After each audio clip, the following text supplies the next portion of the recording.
Greetings. So today I wanted to share with you a cool visualization of completing the square and how that rule works intuitively. So when you're solving quadratic equations, sometimes you can't just easily factor them and you have to use a strategy called completing the square. So let's look at a problem that needs that. So let's say we have 3x squared plus 5x plus 2 is equal to 0. Alright, so it looks like this is not going to be so easily factorable as if we just had, like no integer here and integers there. So first thing we do, let's divide everywhere by 3. Okay, so now we have x squared plus 5/3 x plus 2/3 is equal to 0. 0 divided by 3 is still 0. And yeah, so if we were to try to factor this, we would be looking for a number that multiplies, or we'd be looking for two numbers that multiply to 2/3 but add to 5/3, and that's hard. I don't know what that would be offhand. Okay, so we're going to use something called completing the square, which says if you have something that looks like this, x squared plus bx, you can write that as x plus b over 2 squared minus b over 2, and that thing squared. We have this completing the square rule that we can use. Alright, and this is what I'm going to visualize here in a couple minutes that I think is so awesome. So continuing with this example, let's go ahead and move that 2/3 to the other side. So we have x squared plus 5/3 x is equal to negative 2/3. Okay, so now using this rule here, we have something that looks like this, right? X squared plus bx. In this case, b is 5/3. Maybe if I put that in parentheses, it helps emphasize that a little bit.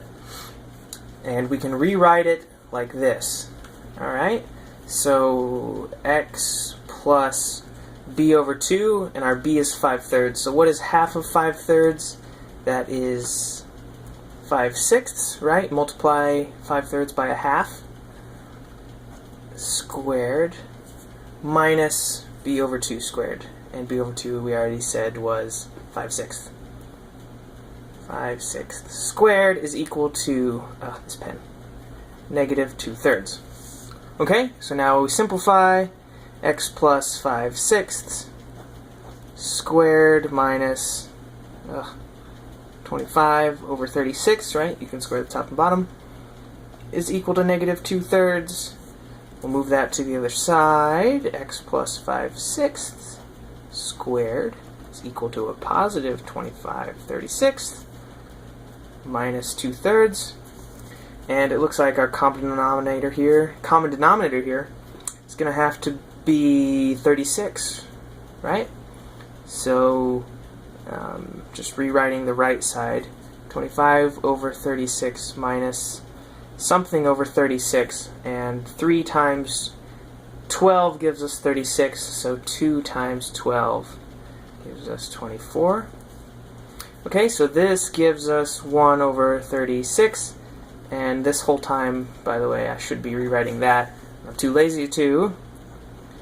X plus 5/6 squared is equal to 1 over 36. So now at this point, the way you solve it is, of course, you take the square root of both sides, which gives us x plus 5/6 is equal to the square root of 1 over 36. This actually comes out not too bad, 1 over 6, right? Plus or minus, of course, because we've taken the square root. Either you could square a positive 1/6 or a negative 1/6 and still get to 1 over 36. And so now our final solutions are x is either negative 5/6 plus 1/6 or negative 5/6 minus 1/6. Okay, so that gives us negative 4/6, which reduces to negative 2/3. Gosh, there's a lot of work in this problem. And that one is just negative 6/6, right? Which gives us negative 1. Alright, so there's our two solutions, finally. Whew, but we couldn't have done it without the help of completing the square all the way up there. Right? So let's look at this. Let's look at a cool visualization of this that I've been chatting up the whole time. So let's say that this is an area. Right? So x squared is a square. That's the area, right? It's x by x in length. Okay, so bx plus something that is bx. So let's say something like this, right? So it's this length is still x, right? Because it's b times x is that area. But this length, let's say, is b. Okay, now we're trying to make a square out of this, a perfect square. Okay, it's kind of hard to do, but let's cut this part like this, okay? And let's take half of it and put it here, and the other half, and we'll put it down here, and we'll see what that looks like. You can probably visualize that. I'll try to draw this the same as best I can. XX, okay? And so now we have this piece here, which is, of course, b over 2. It's half of b in its length, and the other half, put here. And this is not to scale, as one of my professors used to say all the time. Not to scale. Okay, so now we've come close to writing this as a perfect square, right? If we had this little piece here, we could just write the whole thing as, what is this? Well, this is x plus b over 2. Add those lengths together. X plus b over 2, right? Squared. Isn't that the area of this whole thing? If we had that? But we don't quite have all that. We're missing this little piece, right? We have to, wait for it, complete the square, right? Maybe that's where the name comes from, right? People do name things smartly sometimes. So, because we don't have that piece, and we've just said the area of the whole thing, including the piece, we have to account for that by subtracting that area off, right? What's the area of this little box that's missing? Well, that area is that length there, which is half of b times half of b.